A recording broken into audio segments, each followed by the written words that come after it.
ছাত্র জনতার বিপ্লব ব্যর্থ করে দিতে আওয়ামী লীগের সুবিধাভোগী শিল্প মালিকদের পরিকল্পিতভাবে গার্মেন্টস শিল্পের অস্থিরতা তৈরি করছে বলে মন্তব্য করেছেন বিএনপির সিনিয়র যুগ্ম মহাসচিব রুহুল কবির রিজভী।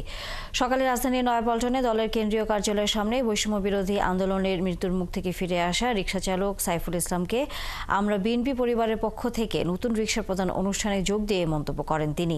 বলেন, তারেক রহমানই আন্দোলনকে সাফল্যের দ্বারপ্রান্তে নিয়ে এসেছেন। বাংলাদেশের মানুষকে বাদ দিয়ে ক্ষমতায় টিকে থাকতে ভারতের গোয়েন্দা সংস্থা রয়ের উপরই নির্ভরতা ছিল শেখ হাসিনার। বলেন, এখনও প্রশাসনে শেখ হাসিনার দোসররা ঘাপটি মেরে বসে আছে। তারা নানাভাবে অন্তর্বর্তী সরকারের কাজকে বাধাগ্রস্ত করতে গোপনে ষড়যন্ত্রও করছে। তাদের এই চক্রান্ত সফল হবে না বলে দাবি করেন রিজভী।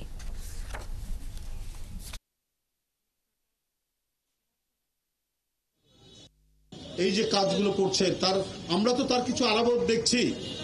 আমরা আলামত দেখছি না।